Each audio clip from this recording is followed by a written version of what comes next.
बहुत पुरानी बात है। एक आश्रम में पढ़ने के लिए 100 से ज्यादा शिष्य रहते थे, लेकिन उसी आश्रम में एक शिष्य ऐसा भी था जो स्वाध्याय से दूर भागता था। आलसी, अध्ययन के प्रति हर काम से जी कुराने की कोशिश करता था। हालांकि ये अलग बात है कि गुरुजी अपने उस शिष्य से बहुत प्यार करते थे। वैसे वह शिष्य भी अपने गुरु का बहुत ही आदर और सम्मान किया करता था, लेकिन गुरुजी उसको लेकर के थोड़ा चिंतित रहते थे कि कहीं जीवन के संग्राम में हमारा यह शिष्य पराजित न हो जाए, क्योंकि आलस्य में व्यक्ति को पूरी तरह से अकर्मण्य बनाने की सामर्थ्य होती है और ऐसा व्यक्ति बिना परिश्रम के ही फल और उसके उपभोग की कामनाएं करता रहता था। ऐसी ही दशा उस शिष्य की थी। वह शीघ्र निर्णय नहीं ले सकता था और यदि ले भी लेता तो उसे कार्यान्वित यानी काम में पूरा नहीं कर पाता था। न तो आश्रम के आसपास के पर्यावरण के प्रति भी वो सजग नहीं रहता था।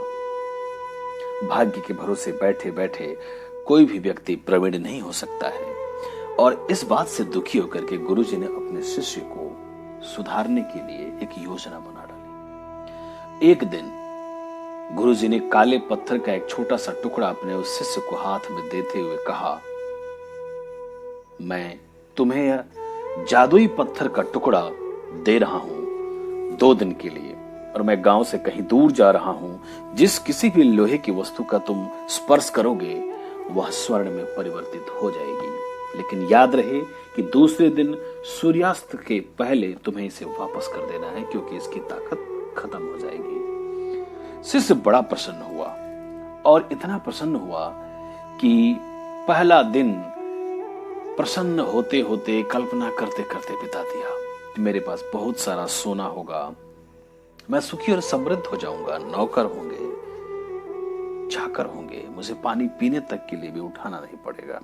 लेकिन दूसरे दिन जब सुबह सुबह वह जगा तो उसे अच्छे से याद था कि आज सोना पाने का दूसरा और अंतिम दिन है।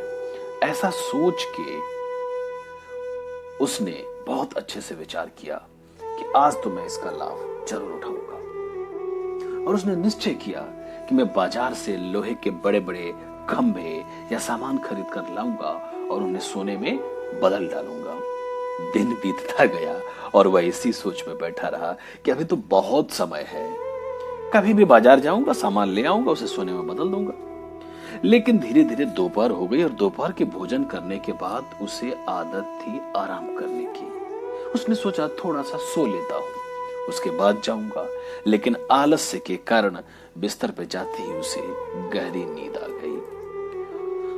और मित्रों, नींद ऐसी आई कि सूर्यास्त तक वह नींद की गहराइयों में खोया रहा। शाम हो गई, जल्दी जल्दी बाजार की तरफ भागने लगा, लेकिन रास्ते में उसे गुरुजी मिल गए, जिनको देखते हुए उनके चरणों पर गिरकर उस जादुई पत्थर को एक और दिन अपने पास रखने के लिए याचना करने लगा। लेकिन गुरुजी नहीं माने और उस शिष्य का धनी होने का सपना चूर चूर हो गया। इस घटना से उस शिष्य को एक बहुत बड़ी सीख मिल गई, और उसे अपने आलस्य पे पछतावा होने लगा। वह समझ गया कि आलस्य उसके जीवन के लिए एक अभिशाप है, और उसने प्रण किया कि वह कभी भी काम से जी नहीं चुराएगा।